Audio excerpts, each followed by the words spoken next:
Olá, sejam muito bem-vindos a mais um vídeo aqui no canal Jeconias Moraes. Quero pedir, se você já conhece o nosso trabalho, deixe o seu like, compartilhe esse vídeo com mais pessoas. Se você está chegando agora, se inscreva aí no canal e fique aí até o final, que eu tenho certeza que vai ser uma grande ajuda para você. Que Deus te abençoe e vamos pro vídeo. Quero começar esse vídeo com a escritura de Tiago capítulo 1, verso 22, que diz assim, ó: sejamos cumpridores da palavra e não somente ouvintes, enganando-vos com falsos discursos, né? Então, essa é uma realidade. Eu não vou pregar aqui, eu não quero ficar pregando para você não, mas eu quero trazer à memória alguns fatos acontecidos nos últimos anos, desde 2020 para cá, e o que está acontecendo agora, neste momento, né? Muitas coisas têm acontecido uma em cima da outra, não dá nem tempo, a gente chega a esquecer rapidamente das coisas que aconteceram alguns anos atrás, devido aos eventos que estão acontecendo. E essa realmente é uma estratégia aí do inimigo, né? Distrair você enquanto as coisas mais importantes vão acontecendo por trás, né? Mas você lembra da pandemia, quando ela chegou no ano de 2020? Pegou todo mundo desprevenido, né? O povo ficou apavorado e começou a lembrar das profecias da Bíblia e citar versículos, né? Como o versículo de 2 Crônicas, capítulo 7, verso 14, né? Se o meu povo, que se chama pelo meu nome, se arrepender e se converter das suas más obras, eu ouvirei do céu, perdoarei os seus pecados e sararei a sua terra, né? E aí começou, você via vídeos de pessoas orando nas ruas, clamando a Deus, em frente aos hospitais, orando, e saíram, né, na época, eu lembro, você vai lembrar disso também, saíram nas janelas dos prédios, cantarem hinos a Deus para ver se Deus se compadecia desse povo e daria a eles aí o livramento, né, a todos eles, todos nós, né, que estávamos tudo aí no mesmo ambiente, nesse mundo aqui, né, que atingiu o mundo inteiro, cantando louvores aí nas janelas. Eu sei que cantaram Porque Ele Vive, se eu não estou enganado, foi aqui em Balneário Camboriú, saíram cada um nos prédios e cantaram, né, lembraram-se do Senhor nesse tempo, né. Então, nesse período, lembraram-se das escrituras, citaram versículos, oraram e cantaram louvores. Mas, como disse Tiago, seja praticante e não apenas ouvinte, né? E se enganando aí com falsos discursos. Então, hoje em dia tem muito disso, né? Falsos discursos por aí, enganando o povo e falando um monte de coisa. Mas enfim, eu não quero falar sobre isso. Eu quero levar você a lembrar destas coisas, né? De quando aconteceu, e logo que a pandemia passou também, eu não vi mais ninguém na janela dos prédios cantando, e nem orando nas ruas, e nem clamando a Deus. Mas quando a pandemia chegou, então ela pegou todo mundo desprevenido e o povo ficou todo alvoroçado e começou a orar e a cantar e tudo mais. E pegou todo mundo desprevenido, até cristãos ficaram apavorados, pessoas ali falando, olha, é o fim dos tempos, Jesus está voltando e nós temos que correr, fazer isso e aquilo. As igrejas foram fechadas, o povo ficou apavorado e infelizmente muitas dessas pessoas, depois da pandemia, depois que passou tudo isso, elas se afastaram muito mais de Deus. Pessoas que estavam apavoradas, dizendo que era o juízo de Deus e que Jesus estava voltando, por motivos banais, se afastaram de Deus. E hoje, talvez algumas nem vão mais à igreja, talvez algumas quase nem comparecem na igreja, porque a gente se esquece do que passou, né? Mas eu quero continuar aqui, não quero pregar como eu falei, né? E aí começou, né, em meio a tudo isso, a briga política, né? Começaram lá, e o presidente na época, e toma vacina, não toma vacina. Eu não vou tomar. Usa máscara, não usa máscara, aí colocaram então lockdown, né? Foi anunciado lockdown, fechou tudo, todo mundo confinado dentro de casa, não podia sair na rua, e alguns teimavam sair na rua, em alguns estados foi mais rígido e a polícia ia e tirava o povo da rua. Foi um caos total, né? Foi um período muito crítico, pessoas faliram, perderam tudo, e assim foi, passando essa pandemia.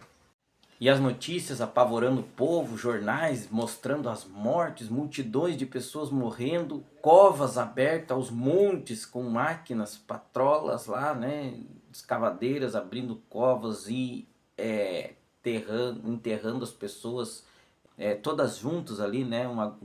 Sem velório, não podia ter velório por causa do vírus.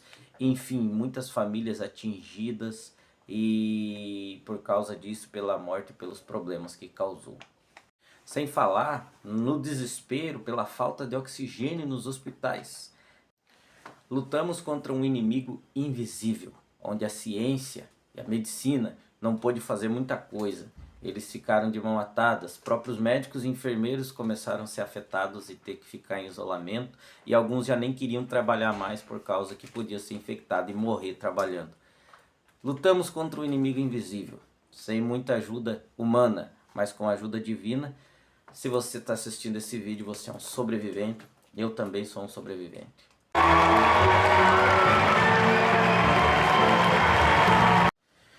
Ufa, me sinto mais vivo agora, né, depois de tudo isso. Mas vamos pular um pouco mais para frente. Aconteceu muita coisa nesse período, mas eu quero trazer você até 2024, quando uma enchente terrível pegou o Rio Grande desprevenido. E ali também foi um caos total, foi prejuízo, pessoas perdendo tudo, problema em cima de problema. Não tinha para onde correr, pessoas morreram, pessoas perderam tudo, pessoas desapareceram e também a ajuda humana não pôde fazer muita coisa. Enfim, pessoas perderam tudo, outras ficaram desabrigadas, em alojamentos, problemas, ansiedade, depressão depois disso, resultado de quem perdeu tudo, trabalho de anos, de quem perdeu não só bens materiais, mas também parentes, e pessoas que faliram, que perderam as empresas e tudo mais. E a briga política, mais uma vez, começaram. A política, na verdade, não se meteu muito o governo no começo, e quando foi lá, segundo as notícias, começaram a embargar lá o povo, cobrar que teria que ter, não sei como é que chama, carteirinha, alguma autorização lá, para poder andar de barco, de motor lá, para salvar as pessoas. Enfim, foi todo esse caos e mais uma vez o ser humano debaixo de uma condição, uma catástrofe, debaixo da natureza, mostrando a potência que ela tem, e um sinal de Deus dizendo: se arrependam, volte. Mas o pior de tudo isso é que essa enxurrada, essa tempestade, tudo isso aconteceu num estado em que a maioria não é cristão. E eu vou dizer para você mais uma vez, além de não ser cristão, eles não se tornaram cristão. E depois de tudo isso, ainda eles inauguraram uma estátua para Lúcifer em Gravataí e um templo para Lúcifer, para poder adorarem o seu Deus tranquilamente. Um santuário dedicado a Lúcifer, construído pela autodenominada religião Nova Ordem de Lúcifer na Terra, será inaugurado hoje em Gravataí, no Rio Grande do Sul. Localizada em um sítio de 5 hectares na zona rural da cidade, a instalação conta com uma estátua de Lúcifer de mais de 5 metros de altura, feita em cimento. Antes do templo, os rituais eram realizados ao ar livre por aproximadamente 100 membros ativos. A localização exata do santuário é mantida em sigilo por motivos de segurança. A Nova Ordem de Lúcifer na Terra foi criada há cerca de 2 anos como uma ramificação da Corrente 72, um grupo de quimbanda independente que se dedica à evolução pessoal e espiritual por meio do trabalho com entidades como Exus e Pombagira. Segundo a organização, o objetivo do novo templo é aprofundar o estudo sobre demônios e questionar visões tradicionais, particularmente aquelas impostas pelo cristianismo. Em entrevista ao Metrópolis, o líder religioso Mestre Lucas de Bará da Rua destaca que ter um espaço para cultuar Lúcifer é algo com valor inestimável. Nas redes sociais, a iniciativa provocou polêmica. Enquanto alguns internautas elogiaram a construção por promover a diversidade religiosa, outros manifestaram oposição. Segundo Lucas, todo o investimento no santuário foi financiado pela ordem sem envolvimento com dinheiro público. Em nota, a Prefeitura de Gravataí afirma desconhecer o projeto de fundação do santuário e ressalta não ter prestado qualquer suporte financeiro. A maioria dali não é cristã e continua não sendo, e uma grande maioria é católica, e o resto são de religiões afrodescendentes. Há um contingente muito grande nesse estado do Rio Grande de religiões afrodescendentes, e são religiões pagãs, né, que tem ali no Rio Grande, que afeta a maioria da população ali. Como, por exemplo, candomblé, umbanda, quimbanda e batuque e etc. Há outras que eu não sabia nem que existia o nome, né? Então, depois de tudo isso, o povo não se converte, o povo não vem para Cristo. É claro, Deus tem seus ali no meio, sempre digo isso, no meio de todo esse caos e de pessoas revoltadas com Deus e de ateus e de pessoas blasfemando o nome de Deus, há filhos de Deus ali no meio. E eu vou dizer para você, Deus cuida de cada um deles. Ele não desampara nenhum. Não soube do povo que eu conheço cristão, eu não soube de nenhuma morte. Nenhum deles. Bens materiais, consegue de novo, corre atrás. Mas enfim, vamos em frente aqui que eu quero trazer à memória aqui mais um pouquinho algumas coisas para você. Bom, depois de tudo isso, parece que o versículo de 2 Crônicas, capítulo 7, verso 14, se o povo que se chama pelo meu nome se arrepender, não fez nenhum sentido, até porque esse povo, na grande maioria, não todos, não se chama pelo nome dele, e o nome dele é Senhor Jesus Cristo, não é Lúcifer, como foi colocado lá a estátua, e não tem nada a ver com quimbanda, umbanda e não sei mais o que, né? Tanto que esse é o Deus cristão, Senhor Jesus Cristo.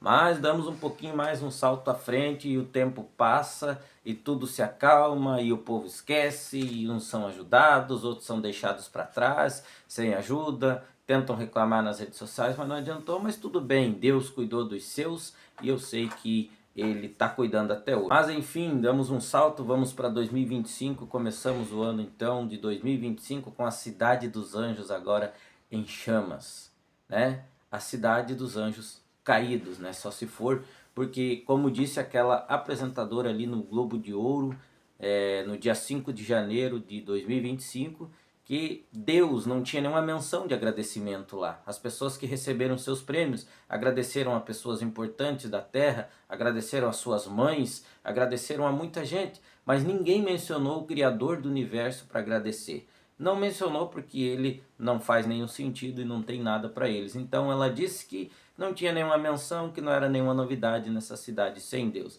Verdade. Los Angeles, a cidade dos anjos, mas dos anjos caídos. Então, você segue agora então com essa tragédia enorme, Deus mostrando para o povo, né, para a maioria e alertando o povo que não importa quantos milhões você tem, casa de 6 milhões, 60 milhões, de 100 milhões, não importa, quando Deus resolver botar a mão, Ele vai acabar com tudo.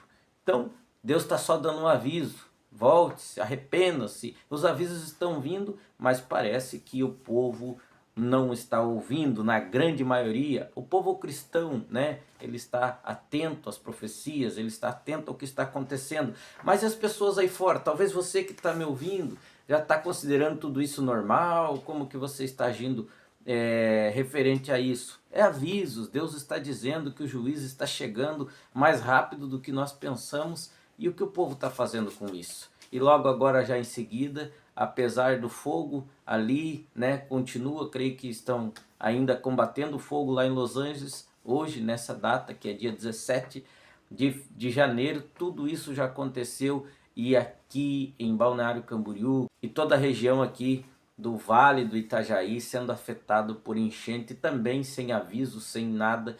A chuva começou à noite e o dia amanheceu com as cidades inundadas, pessoas perdendo tudo, fugindo das suas casas, pedindo socorro para poder sair, máquinas, patrola, redes escavadeiras, eu não sei os nomes dessas máquinas certinho, mas indo, tentando passar, tirar as pessoas das casas, e pessoas que perderam tudo, perderam carro, perderam negócios, casas e tudo mais, uma enchente mais uma vez, chegando e afetando o povo, agora aqui em Balneário Camboriú.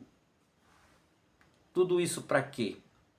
Tudo isso traz eu e você aonde? Em que momentos estamos? Qual é a atitude que devemos tomar? Que posição tomaríamos nós referente a tudo isso que eu estou falando que aconteceu nos últimos 4 anos e eu pulei muita coisa. Tudo isso acontecendo, Deus se esforçando de uma maneira tremenda para mostrar para as pessoas que isso é apenas o começo do que está para vir. Não para que as pessoas cantem hino nas janelas, não para que as pessoas se ajoelhem no meio da rua e depois sigam suas vidas normais. Não, não, não, não. A Bíblia não diz que quem cantar será salvo, a Bíblia diz quem crê. crê nas Escrituras, no sacrifício e for batizado será salvo. Chamando as pessoas a se arrepender e se converter. Converter é uma mudança de vida, mas não é o que acontece na maioria das vezes. Mas em meio a tudo isso, sabe o que me assusta? Eu creio que já é bem tarde que nós estamos vivendo. Quero terminar esse vídeo com uma escritura de Apocalipse capítulo 16, que desde a primeira vez que eu li, isso me chocou e me assustou e eu pensei, como pode pessoas agirem dessa maneira?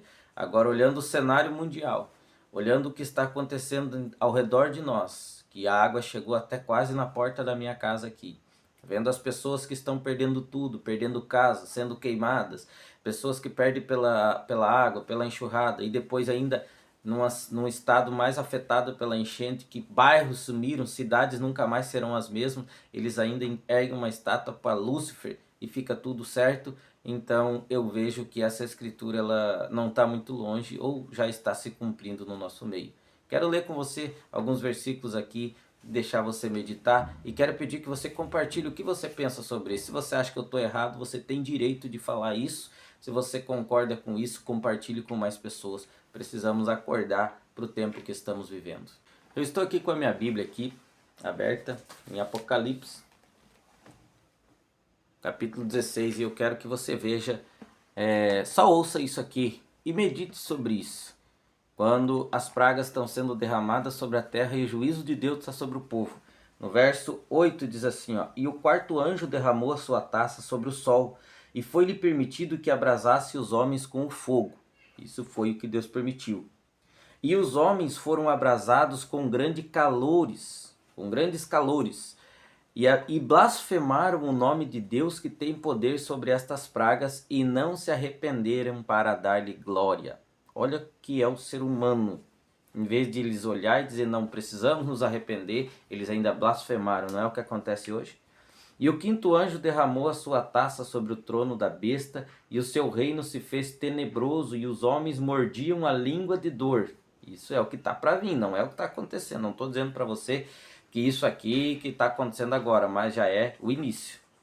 O quinto anjo derramou a taça sobre o trono da besta, seu reino se fez tenebroso e os homens mordiam a língua de dor, e por causa das suas dores e por causa das suas chagas, blasfemaram do Deus do céu e não se arrependeram das suas obras. Vou ler só esses dois. Se você quiser ler, leia inteiro aí o capítulo 16 e você vai perceber que o que eu estou te falando é a verdade e o que está acontecendo hoje é a mesma coisa. Deus permite, quem tem poder sobre essas pragas é Deus. Você lembra das 10 pragas do Egito? Quem mandou lá? Foi Deus que mandou. Ele tem poder sobre as pragas, sobre a enchente, ele tem poder de parar a enchente, ele tem poder de parar o fogo, ele tem poder sobre tudo. Então se aconteceu, foi permissão. Por quê? Para que o povo se arrepende e volta. Mas aí você vê lá na grande tribulação, no Apocalipse, dizendo que o povo, com todas as dores que eles sentiram por causa disso, ao invés de eles se arrependerem, eles blasfemam do Deus que tem poder sobre as pragas. Então, fica aí para você meditar sobre isso, uma reflexão. Comente aí embaixo, comente aí. Se você concorda com isso, se você não concorda, deixe seu like, se inscreva se não é inscrito e compartilhe para mais pessoas. Até o próximo vídeo, se Deus quiser. Shalom, Deus abençoe vocês.